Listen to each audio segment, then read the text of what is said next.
Ẹ káàbọ̀ sí Erelú Royal Media níbi tí a ti ń sọ ìròyìn tó jẹ́ òtítọ́. Gẹ́gẹ́ bí ẹ ti mọ̀ pé a ò ní sọ ìròyìn tí kò kí ń ṣe òtítọ́ lórí ìkànnì yìí. Àwọn ohun tó ń lọ ní orílẹ̀-èdè wa tí a lè fi kọ́gbọ́n àti oríṣiríṣi àṣírí ló wà nínú fídíò yìí. Ẹ bá mi like, comment, share, subscribe. Ẹ jẹ́ ká jọ wo fídíò yìí.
ẹjẹ́ ajáde gbogbo àwa tá a jí ọmọ ìfẹ́ lódùn gbogbo local government méjèèjì káwá pàdé Sunday Igboho fẹ́ fi ìró ẹkùn lọ́lẹ̀ kí Ọlọ́run kó fún wa ṣe ká mọ́ kú sọ́nà bí èéfín àbọ̀ mi rí àbọ̀ wà àbọ̀ ọmọ àbọ̀ àláfíà ara. ẹ máa wọlé Sunday Igboho máa wọlé ẹ máa rọra ẹnìkan wọlé pé ká máa wọlé ẹ máa wọlé ẹ máa rọra Igboho mọ̀rí ọmọ náà dínkù aládìkú ń bá wá sí Kwara jagunjagun ló bá o olórí ogun tí ó gbọdọ̀ pààyè ogun jagunjagun ló bá o Sunday Igboho Igboho mọ̀rí ọ̀tún ẹ̀ ti tírí oṣù keje oṣù keje nínú ọdún táwa yìí Sunday Igboho ń bọ̀ wá sílé gómìnà ní Kwara gbogbo yẹtúyáyá ọmọ gómìnà lápapọ̀ ẹ jáde Èkìtì Òkè Ẹ̀rọ Ìsìn gbogbo local government méjèèjì ẹgbẹ́rẹ́lẹ̀ ẹ dìde ẹ jáde jagunjagun lọ́wọ́ olórí ogun tí ò gbọdọ̀ kán yòókùn Sunday Igboho mọ̀rí ọmọ alágbàdo òde ọmọ àtàpẹ́tẹ́ etí omi mo mọlé àwọn bàbá rẹ ọmọ aládìkú mọjà sọlọ ọmọ aládìkú Olúfọ̀adé Òròdú ọmọ kẹlẹ àgbẹrọ ládéládé ládé aláàfin ọ̀làdé adé aládìkú ni bàbá yìí gbà fáláàfin ti ń jọba Olúfọ̀adé Òròdú ọmọ kẹlẹ awẹ Olúfọ̀adé Òròdú ọmọ kẹlẹ àgbẹrọ Olúfọ̀adé Òròdú ọmọ kẹlẹ àgbẹrọ máa wọlé máa rọra gbogbo yín pátá ẹtúyẹyẹ jáde ẹdákun lábẹ́ ìtàrí gómìnà wa Abdulrahman Abdulrasaq àwọn ni ó gbàlejò lọ́jọ́ yẹn jẹ́ dúpẹ́ lọ́wọ́ kọmíṣánná káàsì tó dúpẹ́ lọ́wọ́ bàbá mi CP mo kí bàbá mi o Àjàyí Ògìdì Olú oníkàǹkà àjípọn bákan náà mo tún kí CP náà ni mo tún kí Adétòun Èjì ará àsokùn ẹ máa wọlé ẹ máa rọra Sunday Igboho ọmọ aládìkú o Olúfọ̀adé Òròdú ọmọ kẹlẹ àgbárọ Olúfọ̀adé mọ gbóhùn ẹnu mi adéèrú ẹ mo tẹkúta mọrọpọ bọ mo tẹ gbòǹgbò mo mú mi fi láwẹ̀ Olúfọ̀adé Òròdú mọ gbóhùn ẹnu mi ọmọ adéèrú ẹ alànà kọtẹ adéèrú ẹ mo tẹkúta mọrọ ṣẹṣẹṣẹ mo tẹ gbòǹgbò mo mú mi fi láwẹ̀ èmi mọlé àwọn bàbá rẹ Olúfọ̀adé Òròdú ọmọ kẹlẹ àgbárọ bí mo bá pè ọ́ délé tí mo délé àwọn bàbá rẹ ọkọ̀ tó sí ọkọ̀ rọ́pò wọ́n pè ọ́ bí ológun ẹrú wọ́n pè ọ́ bí ọlọ́gbọ́n ìwọ̀fà bàbá Dámilọ́lá máa wọlé máa rọra ó wá fẹ́ fi ìró ẹkùn lọ́lẹ̀ ní ọ̀tún 23 a sì máa kiri gbogbo ilẹ̀ Ifẹ̀ lọ́dún ilẹ̀ Ìsìn Òkè Ẹ̀rọ gbogbo local government méjèèjì á lọ on 23 on 24 láfi ṣe àmọ́ gbogbo yín ẹtúyàyà jáde ẹ wá pàdé Sunday Igboho ẹ jáde ilé gómìnà ẹ jáde ẹtúyàyà jáde ẹ wá pàdé Sunday Igboho mọ̀ rẹ ọmọ alágbàdo òde Olúfọ̀adé Òròdú ọmọ kẹláwẹ̀ bí n bá pẹ́ lọ́wọ́ orí adé mọ̀ ní Ṣẹ́gi nílẹ̀ kí ọbùn orí adé ará òjò pèrè òjò pa mí òjò pèrè òjò ti pẹ́ wọ́n ara mi dànù òjò yìí tó pa mí lóru àná ẹnu odi ló mú mi lọ Olúfọ̀adé o máa wọlé máa rọra á ti retí rẹ o káàbọ̀ ṣe dáadáa lóde ẹkùn ọkọ àwọn eléré burúkú ènìyàn Olúfọ̀adé máa wọlé máa rọra gbogbo gómìnà lẹ́kọ̀ọ́ nílé ẹ̀jẹ̀ wa pàdé Sunday Igboho ilé lábọ̀ sí mi oko ọmọ Yorùbá ẹ̀jígìrì. ẹ ṣe ìyá mi. máa bá a jà o máa bá a bínú mo ní máa bá a jà o máa bá a bínú èmi Ọlọ́run bá ti ń bẹ lẹ́yìn rẹ̀ èjú bá a jà o ẹni Ọlọ́run bá ti ń bẹ lẹ́yìn rẹ̀ èjú bá a jà o má bá a jà o. Bínú ẹ má bàa jà o mo ti sọ fún yín tẹ́lẹ̀tẹ́lẹ̀ o wípé Ìgbòho ṣá kò ṣe bá a jà o ẹ má bá báwo yóò bẹ ṣe ẹ̀sìn àwọn Yorùbá jẹ́ gbóúnjẹ wá tó ń bá yẹ inú bá yà ó ẹni Ọlọ́run bá ti sí àwọn Yorùbá ló gbóúnjẹ wá ṣé wọ́n gbé bisikíìtì wá ni. bàbá kan ló sọ̀rọ̀ kan. kábí wọn bẹ̀rẹ̀ àti kíní ó fi ń bí. mo wá gbé ọ̀rọ̀ yẹn wọnú làákàyè. ó ní wo èèyàn bínú sí wo èèyàn bájà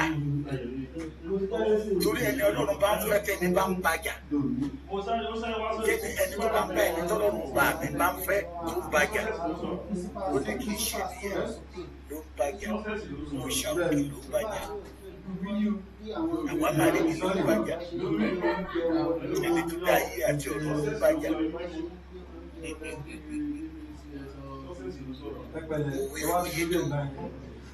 Èyí lẹ ò gbà.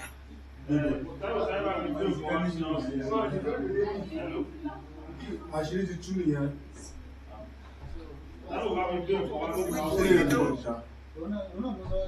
Èyí lẹ gbà. Torí ajá tó bá máa sọ olùkọ́ ní kọ́fìlì ọlọ́dẹ. Ẹlòmíì wà tọ́lọ́run bá mi kú àṣírí. Ṣùgbọ́n fúnra rẹ̀ ló tó àṣírí ara ẹ̀ síta. Mo kẹ́ tó pẹ́sẹ́ dé Ìgbòho ṣe é bájà. Mo jẹ́ ìwé ìròyìn tó pẹ́sẹ́ dé Ìgbòho ìbò ṣe é yé. Mo ní ti yé rò. Ọmọ ẹgbẹ́ wa ni ó ti ṣe òbí sí rí. Ọmọ ẹgbẹ́ wa ni àwa là ń kọ́ níṣẹ́ ẹni tó kọ́ ní jíjà tó jágùn. It is possible to call yourself a soldier without carrying a gun.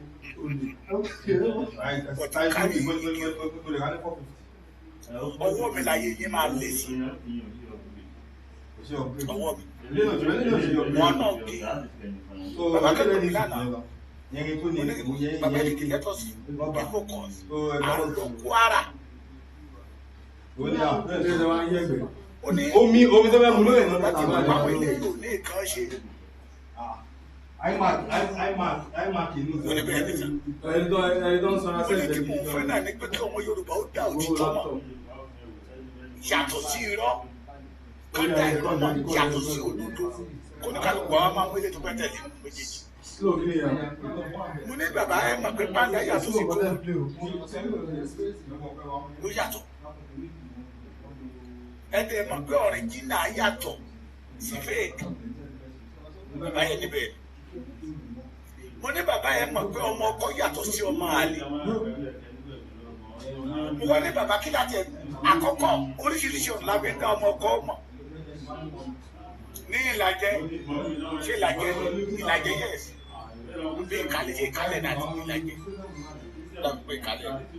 Wọ́n ní tó bá bí ọmọ ń bẹ̀. Tọ́lọ̀ yẹn bá sọ pé ọmọ àlè ní kí ṣe ọmọ àlè, ọmọ àlè ní kí ṣe ọmọ àlè, ọmọ àlè ní ọmọ àlè kọ́, ọmọ àlè ní ọmọ àlè kọ́. Wọ́n á gbé ọmọ yẹn, wọ́n á sọ sómi, wọ́n á sọ sínú omi. Tọ́mọ yẹn bá ti wá sókè, ó fi hàn ọmọ ọkọ ní. Ṣùgbọ́n tó bá ti wá tí ò wá sókè tó wálẹ̀, ọmọ àlè ní. That is DNA Ìlàjẹ. Ìlú kọ̀ọ̀kan ló mọ̀ bó ṣe ń dá ọmọ ọkọ mọ̀. Ilé tó dàbí pé wọ́n wá jẹ́ general to all the Yorùbás. Mo ní oríkì, ó jẹ́ kí n wá oríkì yẹn kan. Ọmọbìnrin ẹ̀ṣẹ̀ ìṣe oríkì yẹn láàárọ̀ yìí. Ó ṣe ìṣe oríkì yẹn láàárọ̀ yẹn. Ìyá wa kan tó jáde níta tó tún kún ní bàtà gbọ́ pé wọ́n ní kí Sunday Igboho máa wá sí Kwara. Ó ṣe kan ní àná, ó tún ṣe mí lénìí. Ó ṣe ṣe yẹn ni. Oríkì náà máa fi ń dá ọmọ ọkọ màpá ọmọ ọkọ lélẹ̀ ọmọ ìdílé lélẹ̀. Tẹ́ bá dẹ̀ wo oríkì Yorùbá dáadáa, tí Èkìtì bá kiri ẹ̀ á yàtọ̀ sí Oǹdó, sí Àkúrẹ́, sí Ìjẹ̀ṣà, sí Ẹ̀gbá, sí Ìjẹ̀bú, sí Ọ̀yọ́, sí Ìbàdàn, sí Àrèkìtì, sí Gómìnà. Ṣùgbọ́n tẹ́ bá wá wò nínú oríkì yẹn kí kankan ó ṣe kí ni yóò lọ mọ́ra wọn bẹ́ẹ̀ tí ó dàbí pé ẹyọ kan ni wọ́n. Ẹ bá gbọ́ ọmọ Akin bíbá yìí, ẹ lè gbọ́ ọmọ Aládé bíbá yìí. So that we are one. So anybody that not have oríkì mo ti sọ fún yín pa Amẹ́ríkà ń lára mi. Anybody that know how the Orege is not an authentic, genuine Yoruba, is a fake. Is what? Fake. Ìyá ẹlẹ́jọ́ ọmọ Yorùbá. Ìyá òfin àpẹẹrẹ authentic Yorùbá. Ó yàtọ̀ síra wọn. Ẹni bá ti ń bá ẹni tọ́lọ́run ọba mi ń bẹ lẹ́yìn ẹja. Wọ́n máa ń kábùkù ní àṣírí wọn wá kí wọ́n wá dẹ́lẹ́yà káàkiri. Gani ó ti rí kankan. Máa kó wọn jáde síta. It is because of your voice nowadays ni mo fi gbé nọ́mbà mi síta. Mo máa ń lẹ́kìí kọ́ta máa ń pè mí yẹn. Àwa lọmọ nídìílé ìyá mi, mo ti sọ fún yín dáadáa. Nídìílé ìyá mi, àwa lọmọ ọlọ́rọ̀ kì í tán. Bó bá tán láàárọ̀ bó bá jọ wálé àwò síta. Ìyẹn ọdún, ogún ọdún a máa ń gbóná fẹ́lẹ́fẹ́lẹ́ nídìílé ìyá mi tí mo ti jáde síta. Jọgbọ́n mi. Èmi lọ́mọ ọmọjà mo kún mú. Àjọ fọra wa. Mo fọlọ́ tó lẹ̀ níbi kúra. Mi ò ní parọ́ mọ́ yín. I will not bring Arabu. But mi ò dẹ̀ ti ní dá àwọn ọmọ ìṣíwìnrin, àwọn ọmọ tó jọ OPC bí 2 years ago, bí 1 years ago, bí 5 years ago. They know nothing about OPC. Mi ò ní dá wọn lóhùn. Torí Gani ti pè wọ́n sí wọn. But àwọn àgbààgbà inú sẹ́nu wọn wọlé tó wọ́n sẹ́gbẹ̀ yẹn. Àtìlẹ́ tó gbé náà ní oyin tó náà ọmọ ìtìjà àìsílẹ̀ yìí ti tún sí mi lọ́wọ́. Àtìlẹ́ tí mọ́tò pa ìyá ẹ̀ nínú yín. Tí ò mọ bẹ̀rẹ̀ gáàdì ìyá ẹ̀. Yẹyẹ ọmọ onílẹ̀ àgbẹ̀gbẹ̀ àwọn ọmọ bastard àgbẹ̀gìrìgìrì. This is time, that is the campaign that I'm campaigning. This is time for the Yorubas, the authentic Yoruba. We all of us must join hands together to say no. Fún àwọn bastard tó wà láàrin wọn, ilé máa balẹ̀ jẹ́. I don't know, ṣé màá pé tí àwọn olórí ibú bá ti rọrọ̀ sọ, they will bring different allegation. Brother wa tó dìde lọ́wọ́ ó ní SS2 lòún wà nígbà tọ́rọ̀ yẹn ṣẹlẹ̀. Wọ́n ní irọ́ ló pa o, wọ́n ló lọ gbé ẹ̀rọ ata ní, ó lọ jalè ní. Ẹni tí ó tẹ̀lé Gani lọ sí Ọ̀wọ̀ nígbà tó ń sáré kábàkàbà. Ó ní kì í ṣe pé ó sáré nìkan, ó sun ẹkún. With evidence. Wọ́n ní jẹ́wọ́n lè gbójú síta ní why not? Ẹ jọ̀ọ́ di Yorùbá, what it dey? Òyìnbó wo ni kí n yẹ o? What is wrong to somebody to become a pastor? Kó wa máa jẹ fún mi. Wọ́n gbé bọ́dà mi kan pé ẹ̀yẹ lọ kú olórí program ẹ̀kọ́ lẹ́nu pásítọ̀ ní pásítọ̀ ní ìpínlẹ̀ ẹ̀ nígbà tó ní ṣe ní pé pásítọ̀ Yorùbá nation ló fi kíní kankan sí ẹ̀ṣẹ̀ tó lè ìṣàgbà tí mo ti dá ṣọ́ọ̀ṣì rẹ̀ kí n máa gba owó kí n máa gba ìdámẹ́wàá kí n máa gba ọrẹ kẹ́mi náà máa wùwà ìbàjẹ́ bí Gani ṣe ń wùwà ìbàjẹ́ káàkiri ara ló máa pa yìí ìpínlẹ̀ ọlọ́run máa lọ pẹ̀lú ìpínlẹ̀ ìròyìn ti já ìròyìn ìbámadé já tí ó bá jẹ́ pé ẹ fẹ́ Sunday gẹ́gẹ́ ní Sunday Igboho ní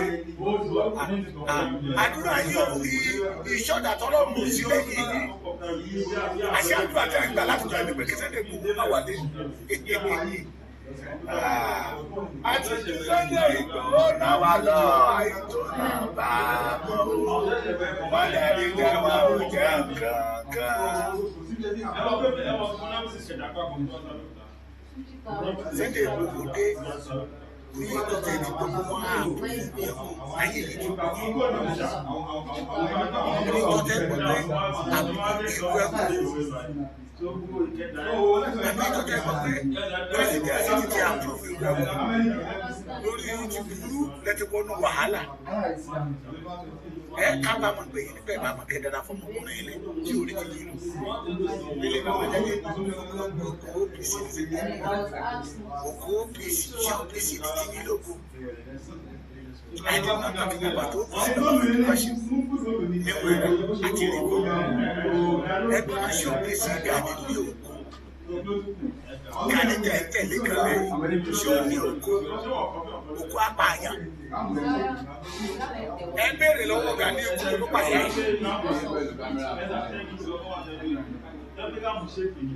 Ẹ béèrè lọ́wọ́ Gani ká lè mọ̀ pé ìṣe fún 100% bastard ikú wo ló pààyàn ẹ̀. Níbo ló sì yá ẹ̀sìn? Àwọn ọmọ gbárí sí àwọn ọmọ ẹ̀yìn ọmọ gbọ́. Content ló ṣe. Kò ṣe content. Kò art film. Drama ló ṣe, kò ṣe drama. Ọmọdé yẹn mọ́. Òkìkí tí ó ní òyì àwọn tó mú ní kọ báwa mi tí ó dé. I was there yesterday. I was there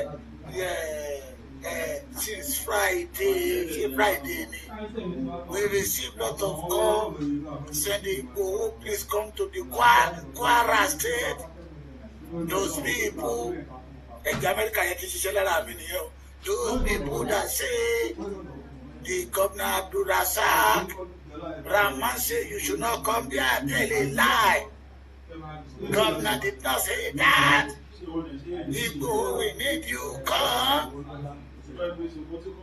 Because they know the importance of Igbo. They know the importance of the vision that's in the Igbo.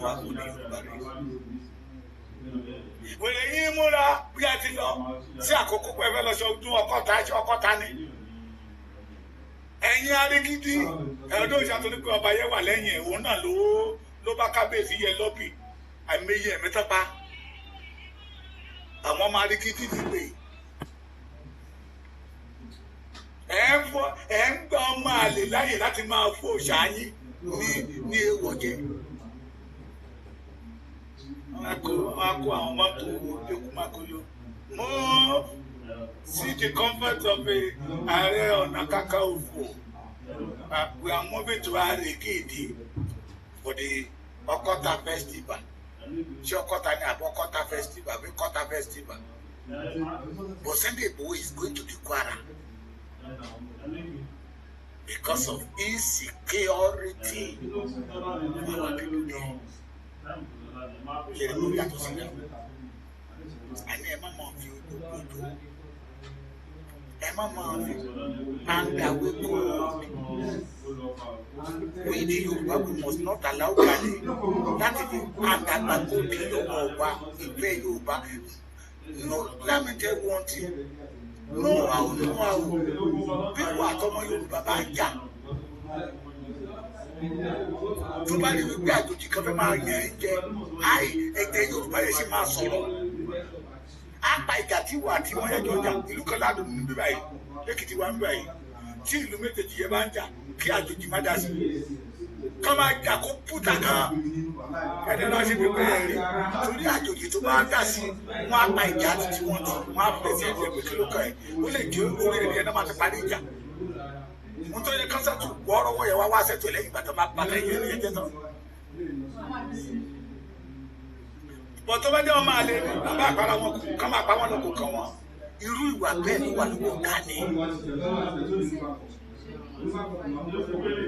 OPC tó gbé dání ó mà pé òun jí ní Gani ṣe rọ́bà. Ṣé báwọn ọmọ ti tẹ̀ ní assassin ní mo sọ bàdé yàrá pé àwọn tó pè ní ayé aláṣẹ bàbá Èkìtì be focused.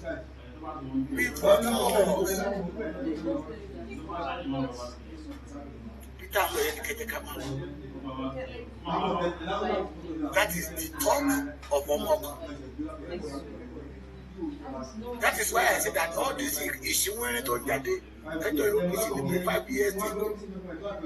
But àwọn bàbá tán láwọn ti pẹ́ ẹnu ẹ̀ tí àwọn tó mọ̀ tẹ̀ wọ́n yí àwọn akádọ̀ ń kọ́ fún àwa. ilé tó kọ́lá lọ́mọ Ìjẹ̀ṣà yẹn ẹ̀rí ó sọ fún yín pé irú ìlú òǹbó àwọn tó yí Gani ká kò sí yàtọ̀ nínú wọn bàbá kọ̀ létí ẹ̀wọ̀n tẹ fẹ́ gbà yẹn dá padà mísókè kó wálẹ̀ òkè kó wálẹ̀ kakọ́lẹ̀ mẹ́ta. frame the man to video thing busy frame aba bisi asaba adati ti wa mọ ojúlówó ọmọ kò sí yàtọ̀ nínú wa rárá kò sí yàtọ̀ nínú wa abatẹnijẹ pẹ̀lú dalẹ̀ àbí kò sí yàtọ̀ nínú wa. Gani abatẹnijẹ àwọn tó yí káàkiri ọ̀dàlẹ̀ ni wọ́n dalẹ̀ ìran wọn the majority of them know pé Gani ìṣọmọ Yorùbá èrè ní ti ìfẹ́ Yorùbá ó sì ń lọ́kẹ́ nìyẹn ṣùgbọ́n wọ́n ti rí pé kò síbi táwọn máa yà sí yes pé kò síbi tí àwọn máa yà sí. Àwọn tó lò láti ajá kí OPC mú àwọn bàbá wa lọ́wọ́ the majority of them are still alive tó lò gẹ́gẹ́ bí machinery dáàdi Alaka tó wà ń Ìbàdàn is one of them.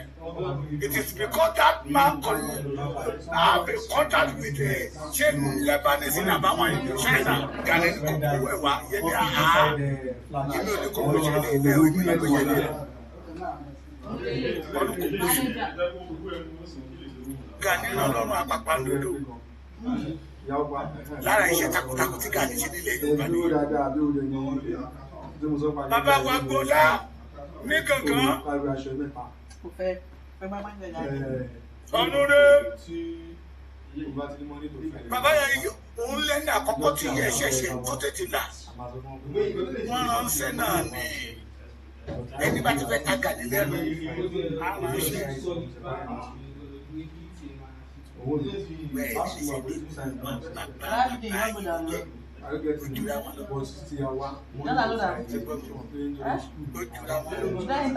tí sìmẹ́ntì bá ní wéèdì ojúlówó ọmọ ọkọ yàtọ̀ sí ọmọ àná ẹ̀ka pọ́ọ̀kì àní evangelist ọ̀làdẹ́ nìyí ọ̀tọ̀lá ló ní kí mi ò dájú ọ̀lẹ́ Ọlọ́run ní kí n máa gbá ọmọ Yorùbá àwọn wòlíì gidi ìjọ wà náà wọ́n fi gbé wọn wọ́n fi tì ìran wọn lẹ́yìn wọn ìjàpá náà wọ́n fi gbé wọn kó bá ìran wọn bí tàwọn pásítọ̀ tẹ̀lé lóde òní. That is not crime to be a Christian and fight for your people.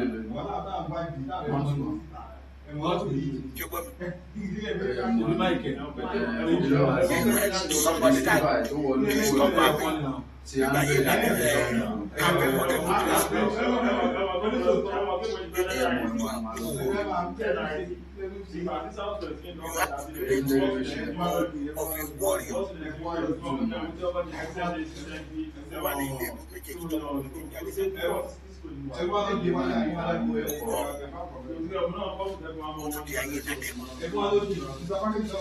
Campaign for democracy and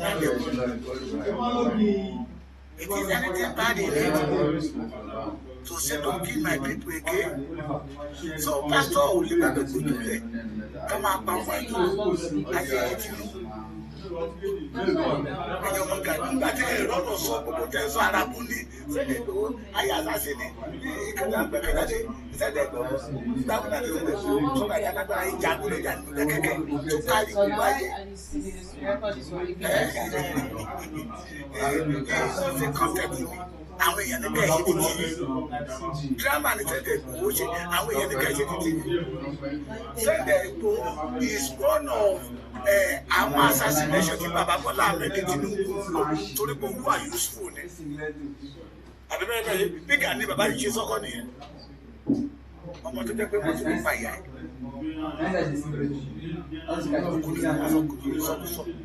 tó jẹ́ pé wọ́n tún pèsè sí ìyá ẹ̀ ẹ̀ ti dákà mọ́ bí Yorùbá náà lè ó ti yàtọ̀ sí dáná ó ti sọ dídì ní àti òmùgọ̀ ní ọ̀sẹ̀ mọ́ tẹ̀lé Galilei. Most especially if you are Ekiti man, Ondo, ìrísí tí ó fi ní ọmọ ògbà yẹn tí OPC ṣe pọ̀ ní Old Ondo and Ekiti ní pé bàbá tó dá OPC lẹ̀ is from Ondo State 1994 that started like Ekiti State. We believe bàbá wa ló dá Ekiti lẹ̀ Agbárùkùtì. The majority àwọn ọmọ ọ̀sẹ̀ tó wà lẹ́kọ̀ọ́ ẹjọ́ ẹjọ́ yóò bọ̀ ẹ̀ àwọn yẹn ló wọlé ìyẹn wálé àgbàdìkà ní báyìí OPC yẹ ìpìlẹ̀ ìṣe OPC dára ìpolówó náà ìpìlẹ̀ ìṣe kíkẹ́ dúdú àfòmọ́ ló balẹ̀ lórí lójó pẹ́ lójijì. Yorùbá dẹ̀ wí pé Yorùbá ló sọ́kà ó ní tí ìpìlẹ̀ bá bàjẹ́ ní olódò yóò ṣe. Láti sọ pé kí n má jẹ́ òní àkókò bá ní àwọn àbí Yorùbá ní ìtìtù. Má jẹ́ owó OPC ní ààbò.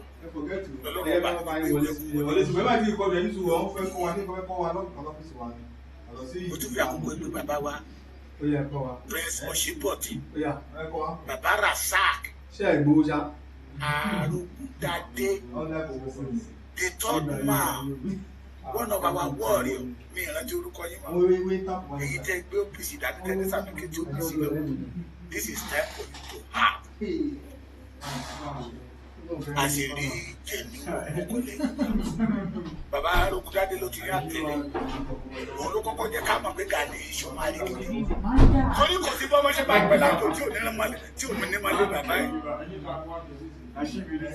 jẹni tí mọ́tò ti pa ìyá ẹ̀ ti pẹ́ tó yẹ kó òun náà fi lè kó òun lárí gidi ló wọ́n dà tó fi àtàkì sinagogue nígbà tí sinagogue wà láyé ní a máa rí pé òun láì tó dá wọ́n ṣe lè ní sinagogue lẹ́yìn ìṣẹ̀lẹ̀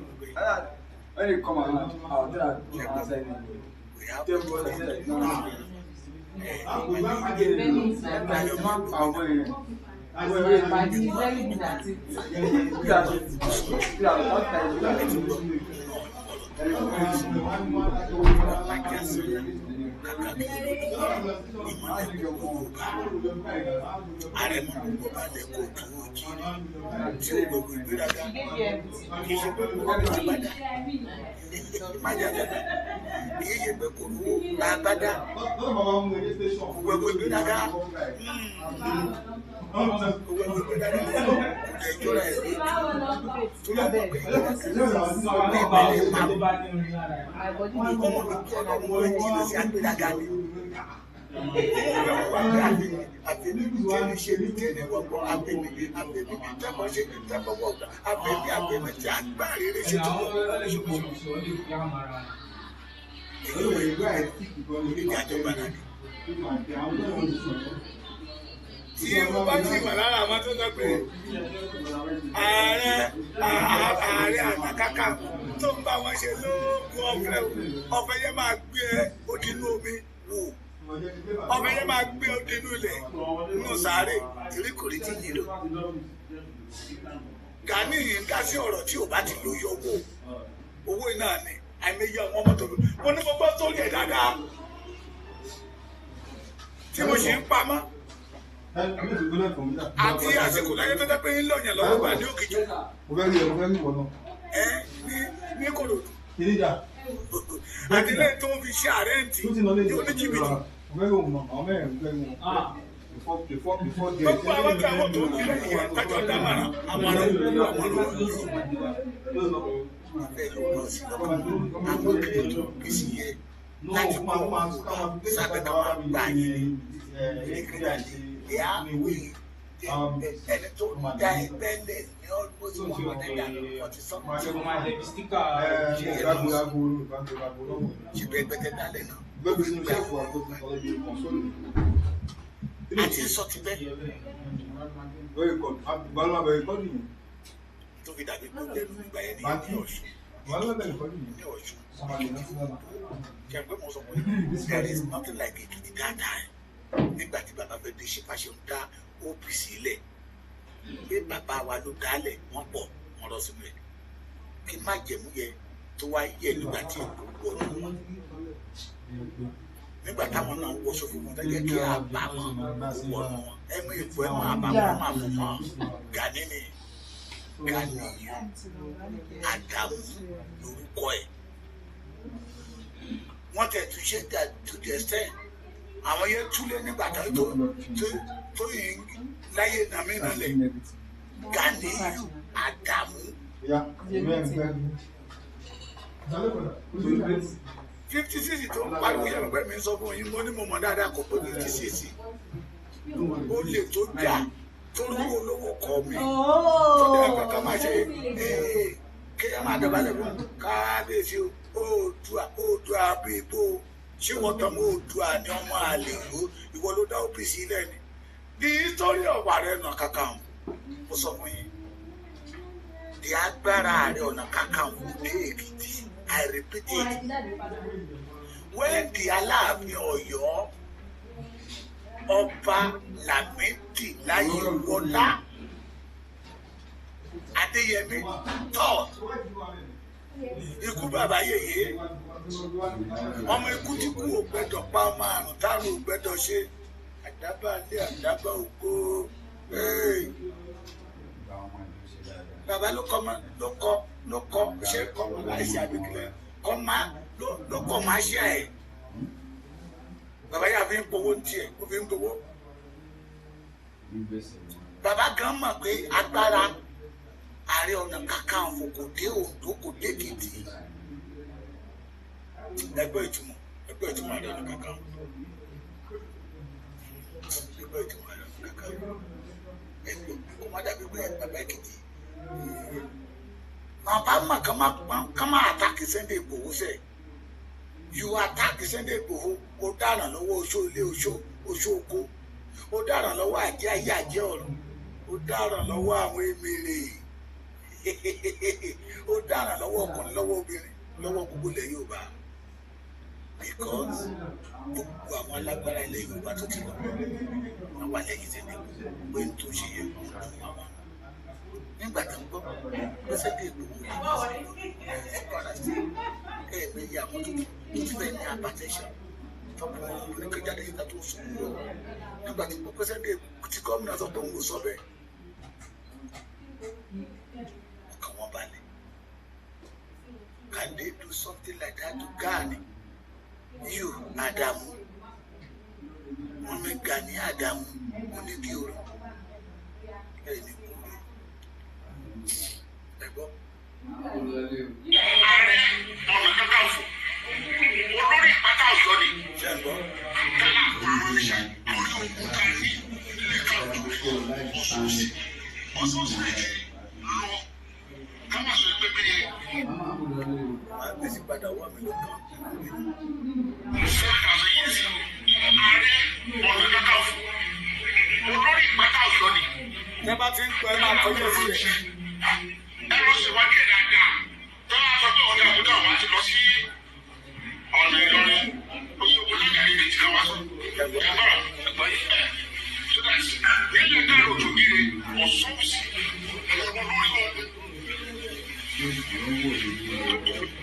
Ilé dára òjò gíre ilé ìtajà gbẹ̀yìn.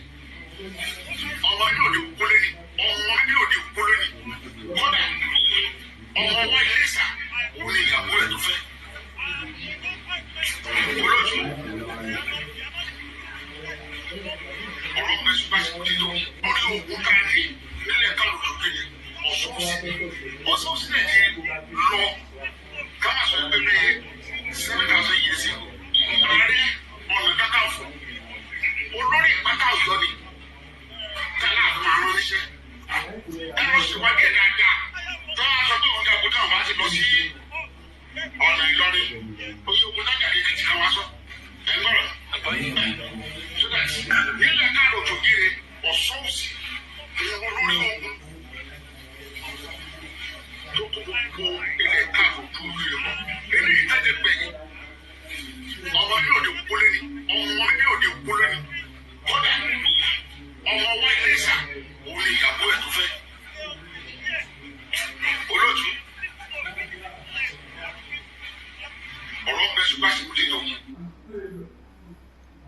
tuntun gbọ́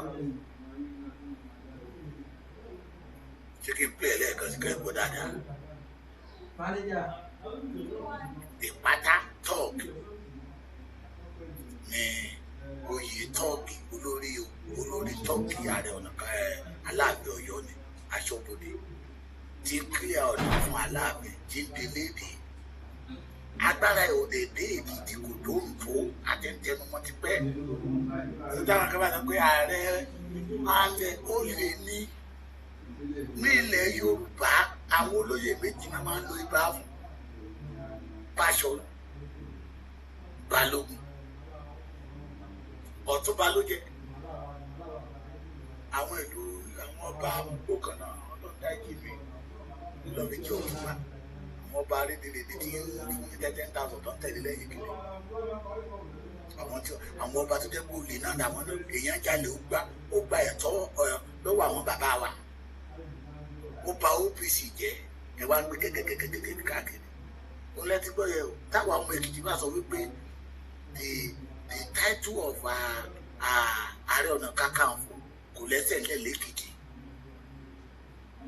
tó bá dé Èkìtì ọ̀pá òru yàwá lè gbà ká fọmọ lórí ká fi nà àná sáré àwọn bàbá wa ló lè sọ pé ẹ̀fílẹ̀ ẹ̀nà táwọn kábíyèsí bàbá ti ní ẹ̀fílẹ̀ àáfílẹ̀ ṣùgbọ́n tó bá ta fẹ́lẹ́fẹ́lẹ́ ọ̀pá òru tó gbélé lọ́wọ́ yẹ a máa fi nà á fi kọ́ lọ́gbọ́n kó lè mọ̀ pé ó ti yàtọ̀ bọ́tì àwọn bàbá wa they see the quality of ojúlówó ọmọ ọkọ ọmọ aládé ìṣẹ̀ṣẹ̀ ẹ̀ fún àwọn ọba aládé ìṣẹ̀ṣẹ̀ púpọ̀ lẹ́kìtì àwọn ọmọ Oòduà àwọn ọmọ Ògún ṣé Ẹ̀fọ̀n ní ká sọ ṣé Ìjẹ̀rò ní ká sọ ṣé Alámọ̀kọ́ ní ká sọ ṣé Ayédè ní ká sọ ṣé Èwí ní ká sọ ṣé Ìjẹ̀rò ní ká sọ ṣé Ìlúpéjú ní ká sọ wọ́n pọ̀ ṣé Ìkọ̀lé ní ká sọ wọ́n pọ̀ wọ́n wá rí quality pé àwọn bàbá wọn jagunjagun àná ó ti kó wọ ọdún ọmọkùnrin rẹ̀ gbé àwọn bíi bàbá wa Lísàbí àwọn bíi bàbá wa Ṣódẹkẹ́ ṣé mò ń gbà àwọn bíi bàbá wa Ògúnmọ́lá àwọn bíi àwọn bàbá wa Ọdẹ́rìnlọ àwọn bíi bàbá wa Ògèdèngbé Agbógungbòrò àti gbogbo lójú ogun àwọn bíi bàbá wa Fábùnmí Òkèmẹsì àwọn bíi bàbá wa Fábọ̀rọ̀ àwọn the warrior of Èkìtì parapọ̀ tó jáde síta tó já ewu Èkìtì parapọ̀ tẹ́lẹ̀ bá jáde síta a ní mò ń wojú bàbá mi lára àwọn ọmọ yìí mo rí bàbá tó sọ fún mi pé ilà tí ń bẹ lẹ́ẹ̀kẹ́ Sunday Igboho ló wà lẹ́ẹ̀kẹ́ bàbá ńlá bàbá òun gbogbo wọn wá oníkálukú wọn á bẹ̀rẹ̀ sí í ṣá ìran wọn lára Sunday Igboho pé tẹ́ bá wo ẹ̀kẹ́ ọwọ́ sí bí ẹ̀kẹ́ bàbá òun ti rí nìyẹn ẹni bá ní tẹ́ bá wo wájú ọpọ́n wájú orí Sunday Igboho yẹn bí ọpọ́n wájú orí bàbá òun ṣe rí nìyẹn all of them they are now see the quality of authentic ojúlówó ọmọ kóòtù òjíire lára Sunday Igboho kí ló fi jẹ Yorùbá sẹ́yìn náà rí quality tápà lára ẹ̀ yẹyẹ ẹni kú ẹ jẹ́ kí n máa lọ ẹ̀yin Kwara ẹ kú àfojúsọ́nà láyọ̀ la máa dọ́dọ̀ yín láyọ̀ la máa bá yín aburú kan ò ní yín ṣe kò láwa náà ṣe gbọ́ mi òtítọ́ ni máa ń gbé èèyàn lékè ọ̀la ẹnu kan táwa ń bá bọ̀ lọ́dọ̀ yín àtọ́lá ẹnu kan náà tẹ́yìn fi dúró pẹ̀lú yín ò gbẹ́dọ̀ tù lọ́lọ́run yóò lò gbogbo àwọn kan lọ́wọ́ wọ̀ sí àwọn dìgbòlógí ọmọ tápà ọba mi Èdùmàrè yóò yà wá láṣọ Olódùmarè nǹkan oníṣe ní o àbúrò ní yìí ṣe ẹ kú ìfojúsọ́nà ọmọ Adéyẹmọ ẹ kú ìfojúsọ́nà Chief Sunday ọmọ Adéyẹmọ Ìgbòho-ṣà ní Kwara State kẹ̀kẹ́ kan ò ní gbìn bẹ́ẹ̀ ni ọmọ onílé ló ń bọ̀ ẹ paná wọn ẹ̀yin gbogbo ọmọ Ìgbómìnà látọ̀dọ̀ bàbá wa Ìlá Ọ̀ràngún bàbá kẹ́ẹ̀pẹ́ láìdé ojú òní tì yín kẹ́ẹ̀pẹ́ ẹ jẹ ju àwọn ará àṣáájú lọ gbogbo Ògùn èpo gbogbo yẹn pápátá ẹtúyàyà jáde síta àkókò rẹ̀ láti gbára wa lọ́wọ́ àwọn tí ń jí wa gbé tí ń jí wa pa tó gba ilẹ̀ wa lọ́wọ́ wa this opportunity a gbẹ́dọ̀ sọnù àjùwà ṣe.